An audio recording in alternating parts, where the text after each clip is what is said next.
The act sends undeniable tremors through Buckingham Palace and beyond. For decades, the traditions surrounding royal honors remained untouched, sacred, immutable, untouchable. And yet, Anne, known for her stoic loyalty to tradition, chose to disrupt that very system by stepping outside of its shadow and casting light upon a new air of meaning. It wasn't just any title passed on, it was the symbolic weight of the Princess Royal, a role held by Anne herself, with unshakable dignity. But what shocked the establishment even more was that alongside the title came whispers of the Spencer tiara, the very one made immortal on Diana's wedding day.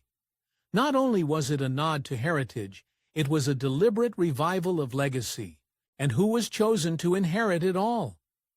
Not the daughter of Prince Harry and Meghan, Lilibet, whose very name echoes Queen Elizabeth's childhood identity, but Charlotte, the daughter of William and Catherine, a child born not just into royal blood, but into the beating heart of the monarchy's future.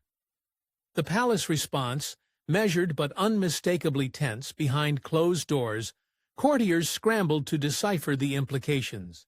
Could this be a quiet declaration of succession favor? Was it a gentle but firm dismissal of the Sussexes' position in the royal orbit? Public opinion surged instantly. Headlines questioned the motives, while royal insiders speculated whether Anne was making a statement not only about the future, but about loyalty. This wasn't merely about jewels or titles. It was about alignment, positioning, legacy. Even seasoned observers were stunned. For years, the royal family's mantra had been unity, but this move suggested otherwise. It exposed cracks long covered up by polite ceremony and photo ops. By choosing Charlotte over Lilibet, Anne opened the door to 1,000 questions. Why now? Why her? And perhaps most compelling, what did she see in this child that made her worthy of such a powerful gesture? As the world reeled from the revelation, it became increasingly clear this was no random act of favoritism. This was calculated, deliberate, and deeply personal. Princess Anne, the woman often hailed as the crown's most dutiful servant, had made a choice that turned duty into declaration. And in doing so, she may have changed the course of royal succession forever. But to understand why Princess Anne chose Charlotte, we must first understand the woman behind this powerful move. She never sought the spotlight, but her actions have shaped the crown from the shadows. While others dazzled with titles, appearances, and public affection, Princess Anne stood as the monarchy's quiet spine, unbending, unshaken, and unrelenting in her sense of duty. For decades, she operated not at the front of the royal parade, but behind the scenes where real endurance is tested, where protocol isn't glamour, but grind. And in that grind, Anne earned something far more valuable than popularity. She earned respect, the kind of respect that doesn't come with applause, but with legacy. From the moment she was granted the title Princess Royal, a title reserved for the monarch's eldest daughter and steeped in history dating back to the 17th century, Anne knew the weight it carried. It wasn't just ceremonial, it was a symbol of female strength within a system ruled by men. She embraced it not with pride, but with responsibility, defining her reign with discipline, consistency, and a grit rarely celebrated by tabloids. And while her brothers chased headlines, Anne delivered results. She became the hardest-working royal year after year, not for praise, but because it was expected of her, and she demanded no less from herself. Yet despite this unwavering service, Anne was often overshadowed, underestimated, cast as the unglamorous one, the serious one, the royal without flair. But beneath that reputation was a woman of piercing intellect, sharp wit, and unmatched emotional stamina, a woman who endured heartbreaks of her own personal and political, and never once let the world see her falter. And while the world was distracted by drama, Anne paid attention. She watched, she learned, She remembered. Her loyalty was never loud, but it was absolute.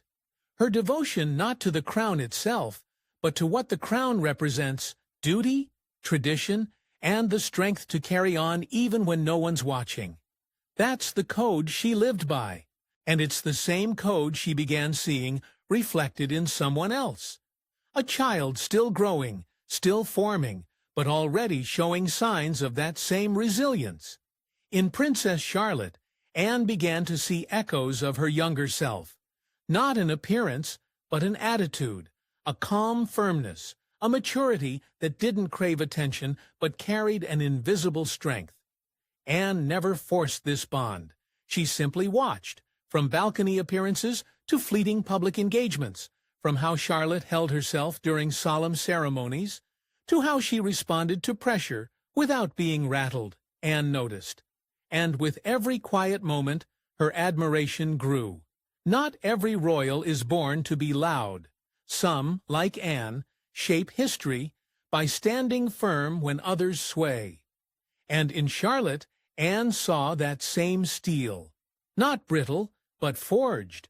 Not rehearsed, but natural. She had held the title of Princess Royal with grace, and when the time comes to pass it on, she would not hand it over lightly. For Anne, legacy isn't about maintaining a name, it's about protecting values. And it's through those quiet moments of observation that Anne saw something extraordinary in young Charlotte. She may be third in line, but Charlotte already carries the presence of someone destined to lead.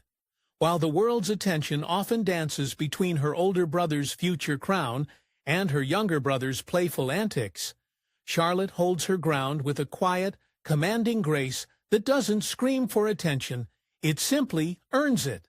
In every public event, from official ceremonies to casual balcony appearances, she exhibits something rare: composure. Not the forced stillness of a child coached for cameras, but a natural steadiness that suggests she understands the weight of who she is, even if she hasn't been told outright. Observers often marvel at how a child so young can remain composed when surrounded by tradition, pressure, and thousands of unblinking eyes. But Charlotte doesn't just stand still, she listens. She absorbs. Her eyes scan the room, not with nervous curiosity, but with the poise of someone who sees more than she lets on.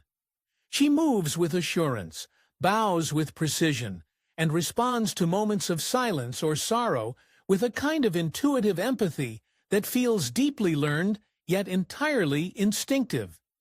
During somber ceremonies, while others struggle to mask discomfort, Charlotte often outshines seasoned adults with her stillness. Her silence speaks volumes. And in those moments, comparisons to Princess Anne are not just convenient. They're unavoidable. Both women, one in her prime and one just beginning, share a rare ability to lead without demanding space. Charlotte mirrors Anne's grounded presence, her ability to speak powerfully even when she says nothing at all. Like Anne, she doesn't dazzle with theatrics, but rather anchors her family, subtly supporting those around her with an invisible strength. And perhaps that's what Anne saw in her, an echo of herself. Formed not from mimicry, but from something deeper, something inherited in spirit, if not yet in name. Within her family, Charlotte's presence is equally undeniable. Among her siblings, she is often the calm in the chaos.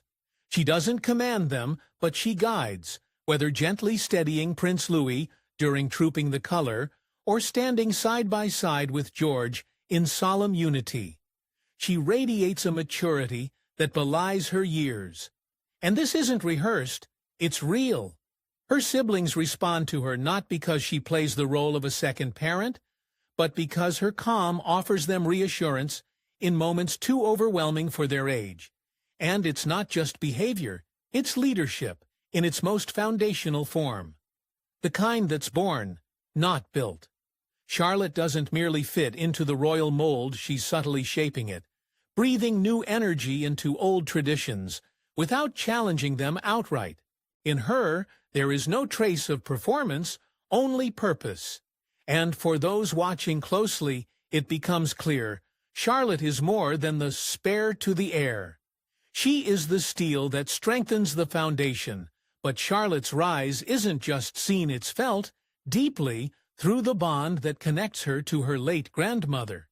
It shimmered on Diana's wedding day, and now it may rest on the brow of her spiritual heir. The Spencer tiara, once the dazzling centerpiece of a royal fairy tale, has returned to the forefront of history, but not for the reasons anyone expected. For decades, it remained enshrined in the memory of a world that still mourns the people's princess. More than an accessory, the tiara became a symbol of grace, rebellion, and a mother's undying spirit. It was not forged for royalty, but for legacy, and now whispers grow louder that it is being prepared for a new head, one far younger, yet already bearing the weight of extraordinary expectations. Princess Charlotte, the story of the Spencer tiara, stretches beyond diamonds and aristocracy. It belonged to Diana's family long before she walked the aisle of St. Paul's Cathedral, a symbol of noble heritage passed through generations. But the moment it rested on Diana's head, its meaning changed forever. It wasn't just a family treasure. It became a beacon for those who saw something different in her. Vulnerability, courage, warmth. When Diana wore it, it didn't just reflect light, it reflected her soul, and since her passing, it has remained largely hidden, kept by her brother, Charles, the 9th Earl Spencer, a silent relic of a life cut short and a legacy never extinguished. Now, that legacy may be brought forward not through titles, speeches, or photographs, but through action. In quiet conversations behind closed palace doors, Princess Anne and Prince William have reportedly explored the idea of passing the tiara to Charlotte. Not for ceremony, not for glamour, but for meaning, because Charlotte, in her own gentle yet firm way, embodies a fusion of two of the monarchy's most compelling women, Anne's strength and Diana's soul. The gesture is not about inheritance, it's about identity, and more importantly, it's about continuity. For William, this decision carries unimaginable emotional weight. He isn't just a father making arrangements for his daughter, he is a son, reaching back into memory to give his child something he can no longer offer himself, a connection to Diana. To see his daughter wear the very tiara that once crowned his mother is to bridge past and present with one silent, powerful statement that Diana's light did not end, it simply found a new vessel. And for Anne, who stood beside Diana in duty and watched her navigate the labyrinth of royal life, the support of this gesture reveals a deeper recognition that Charlotte is not just worthy of Diana's memory, she is ready to carry it forward. The tiara is not just a crown, it is a commitment to the values Diana embodied, to the pain she endured, to the grace she never lost.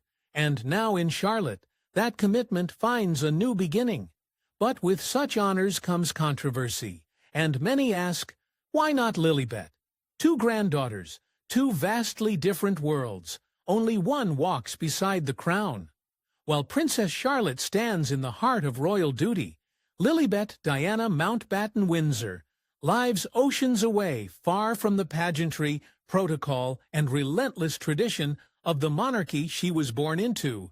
Hers is a life nestled in the quiet affluence of Montecito, where playgrounds replace palaces and the word princess means something different, softer, freer, less defined by history's burden. Raised by parents who made the audacious choice to step back from senior royal life, Lilibet has become more symbol than participant. She is the granddaughter of a future king, yet the winds of the monarchy barely stir around her.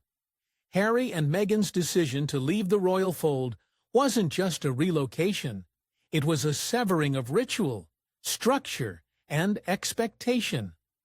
They chose a new path, one paved with independence and conflict, privacy and controversy, and though they carried their titles into this new world, The bond to royal tradition grew fainter with each passing year.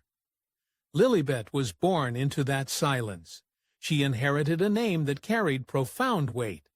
Diana, her middle name, meant to honor the grandmother she'll never meet. But names, no matter how powerful, cannot substitute presence. And in the halls of Buckingham Palace, her footsteps have never echoed. Her absence isn't spoken aloud, but it's felt. During royal ceremonies, balcony appearances, and national tributes, she is the unseen granddaughter. Not out of malice, but by design. The Sussexes' departure created a vacuum, and within it, the rhythm of monarchy continued without them. As Charlotte took on more public visibility, learning how to curtsy, wave, and carry herself like a future leader, Lilibet remained a figure of mystery. Her milestones, while celebrated privately, never intersected with the monarchy's ancient pageantry. Slowly, she became an outsider to a system she was born into, but never brought into. That growing contrast is no longer subtle. Charlotte, the child of the heir apparent, appears at events flanked by crowns and cameras. Lilibet, in contrast, grows under the Californian sun. Her experience is shaped by liberty, not lineage. And while both girls may share royal blood, only one is being shaped by royal expectation. That difference, cultural, emotional, and institutional, creates a symbolic chasm, not of favoritism, but of function, of presence, of purpose. And when the time came to decide who might carry forward Diana's most treasured heirlooms, it was not about exclusion, it was about alignment. The choice to pass down the Spencer tiara and the Princess Royal legacy was not a rejection of Lilibet, but an affirmation of where Charlotte stands, physically, publicly, permanently, the one walking in the shadow of thrones and duty. And while the world watches from afar, inside palace walls, something deeper was unfolding. In the echoing halls of Buckingham Palace, a private conversation changed everything.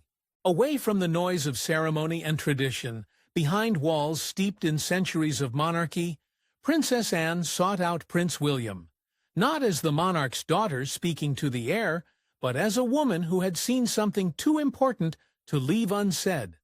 Her words were quiet, measured, but laced with purpose. She spoke of Charlotte, of her quiet strength, of the subtle way she carries herself, never demanding attention, but always commanding presence. Anne, who had worn the burden of royal expectation for decades, saw in Charlotte a familiar flame, a strength that doesn't shout, but never dims. William listened.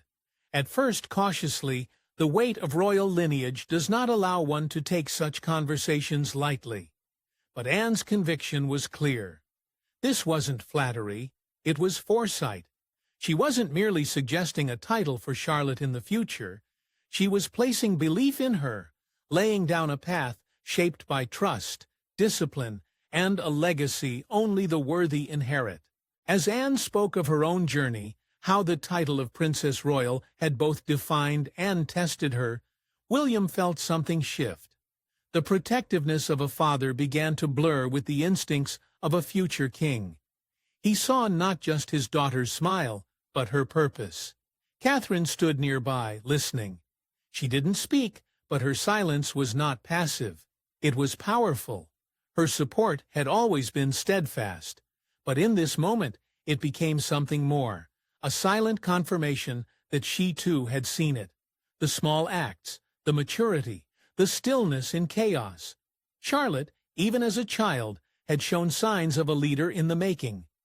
And now, with Anne's voice guiding the moment, William saw it clearly.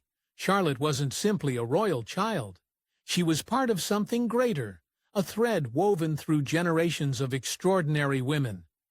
Anne mentioned Diana only once, but it was enough, because that name Diana still lives in William's bones, not just his memory. And when Anne spoke of Charlotte's instinctive empathy, of her intuitive grace, it stirred something raw in him. He had spent years shielding Charlotte from the weight of that legacy, cautious not to place Diana's shadow on her young shoulders. But now he realized it wasn't a burden. It was a bridge between the past and the future, between what was lost and what could still be honored. It was more than a conversation. It was a torch being passed, not just from Anne to William, but from both of them to Charlotte. A recognition that the monarchy, if it is to survive, must be led by those who understand its cost. Anne had seen it in Diana, and now, decades later, she saw it once more in Charlotte. That moment in the palace didn't make headlines, but it redefined a future. Quietly, permanently. But even as titles and tiaras make headlines, the true moments shaping Charlotte happen far from the cameras. Not all history is made in the spotlight. Some of it whispers through childhood evenings. For Princess Charlotte, one of her most defining moments didn't unfold before photographers or at a grand ceremony.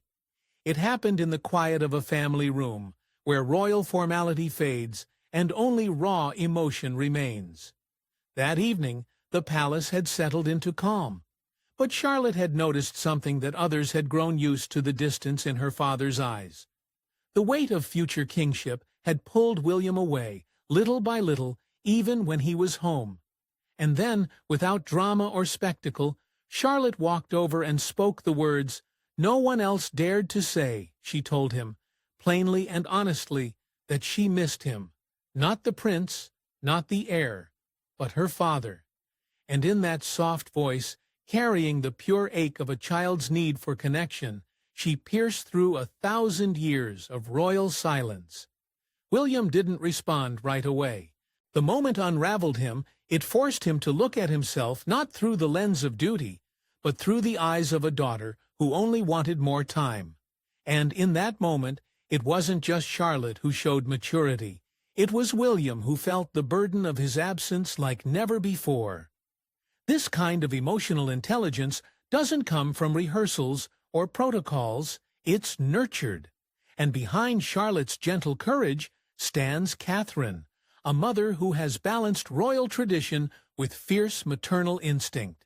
She teaches not through fear or formality, but through grace. She allows Charlotte to be a child, while gently preparing her to become a woman of resilience. And quietly, steadily, Princess Anne has walked alongside them, mentoring not with words, but through example. Her approval of Charlotte goes beyond affection. It is an acknowledgement that this young girl is becoming someone truly rare, a royal with both spine and soul. Charlotte's growth hasn't just been measured in private. During emotional public events, especially after Queen Elizabeth's passing, her poise was unmistakable. She stood with her family, stoic, but never cold, focused, but not withdrawn. She understood the gravity of those moments, even when those older than her struggled to carry their emotions. And through it all, she was never alone. Her role within the family has become increasingly clear, not just as a daughter or a sister, but as a source of strength for those around her. She comforts her younger brother Louis not with scolding, but with calmness, steadying him with a look or a gentle touch when royal expectations overwhelm him. Even George, the future king, often seems to lean on Charlotte, seeking the quiet strength she radiates without trying. These moments are fleeting, often missed by outsiders, but they are the ones that truly reveal who she is becoming, because leadership is not declared with crowns or cameras. It is felt in the small moments that change hearts. But in a world of tradition and titles, can a young girl truly redefine royal womanhood? She bows to tradition, but walks with her own fire. In a monarchy defined by centuries of rigid structure, Princess Charlotte is slowly, quietly changing the tone. She does not rebel, she does not resist. Instead, she redefines choosing moments of grace and authenticity over robotic perfection. It's not about breaking protocol, it's about softening it. Charlotte represents the rare kind of royal who doesn't just understand duty, she humanizes it. And while she honors the institution she was born into, she doesn't let it erase who she is. That balance, delicate and difficult, is what sets her apart. Already, there have been flashes of a bolder spirit behind the royal smile. During formal ceremonies, where even the youngest are expected to behave with textbook decorum, Charlotte has shown she's not afraid to speak up. Whether it was gently correcting George during the Queen's funeral, or her now famous look that silenced press photographers during a public event, she displayed something that no crown can teach: instinct. The instinct to lead, not through command, but through example. It wasn't rehearsed, it wasn't staged, it was Charlotte responding with clarity, confidence, and control. These are not the actions of a child simply playing a role. These are glimpses of a leader being formed in real time. Her presence is evolving, not from a carefully crafted PR strategy, but from an inner steadiness that can't be manufactured. The public is beginning to see it, in how she walks beside her parents, not behind. In how she holds her siblings together, not for applause, but because it comes naturally. The monarchy has long thrived on image, on tradition, on lineage, but Charlotte brings something new: relatability. She doesn't just represent royal ideals, she reflects modern ones: strength that is gentle, boldness that is thoughtful, authority that is earned through empathy. And yet, for all her modernity, there are echoes of the past woven into her story. The comparisons to Diana are inevitable and not misplaced. There is warmth in her demeanor, a deep emotional intelligence that reminds many of the late Princess of Wales. But Charlotte does not imitate. She does not live in Diana's shadow. Instead, she walks parallel to it, honoring her grandmother's legacy, not by copying it, but by understanding it. She represents the continuation of that spirit, with new language, new timing, and a voice entirely her own. Charlotte may not sit on the throne, but she is reshaping the monarchy just by being herself. Through every interaction, she brings a lightness that royalty rarely dares to show, and a quiet power that can't be ignored. She is the kind of royal the future needs, grounded in heritage, but unafraid to grow. This is not the evolution of a title. It is the emergence of a new kind of princess, one who commands not with pageantry, but with purpose. And while the world watches her grow, Charlotte's story is being carefully shaped by those who believe in her the most. It's more than a title, more than a tiara. It's a legacy and a belief in what she'll become, in a monarchy built on succession and formality.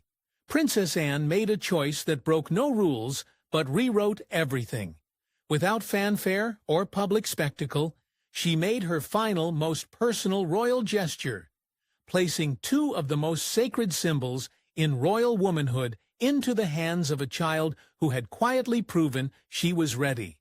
The title of Princess Royal, earned through decades of discipline and devotion, and the Spencer tiara, a jewel so emotionally powerful, it once symbolized an entire generation's love for Diana. Together, they became Anne's parting gift, and Charlotte's quiet inheritance. This wasn't about tradition for tradition's sake, it was about meaning. Anne knew the weight of these honors. She had worn them, lived them, and protected what they represented. And when the time came to pass them forward, she didn't choose based on birth order or public opinion. She chose based on character. She chose the girl who stood tall during grief, who showed grace amid scrutiny, who led her siblings with calm when chaos threatened to swallow them whole. In Charlotte, Anne didn't just see potential, she saw a continuation of everything that mattered. What makes this legacy so profound is not just what Charlotte is being given, but how she has been raised to carry it. Her upbringing under the firm, yet nurturing guidance of Catherine and William has been radically different from royal heirs of the past. There is structure, yes, but there is also freedom, empathy, encouragement to speak, to question, to feel. Charlotte is not being shaped into a symbol. She is being formed into a person first, and that humanity is what will allow her to wear the title and tiara with purpose rather than pretense. Diana's spirit lingers not only in Charlotte's name, but in the way she moves through the world. Anne, who once stood beside Diana with respect and complexity, has now offered her blessing not through words, but through action. She has given Charlotte something priceless, the validation of two legacies converging into one future, a silent but seismic passing of the torch. And in doing so, Anne has done more than honor a child. She has defined what modern royalty can look like. Charlotte is not merely a royal daughter. She is a bridge between old and new, between duty and soul, between Diana's warmth and Anne's strength. And with every step she takes forward, she carries with her not just what was, but what could be. Her journey is only beginning, but the path is already lit by love, legacy, and quiet strength. Thanks for watching. Don't forget to like and subscribe, and we will see you in the next one.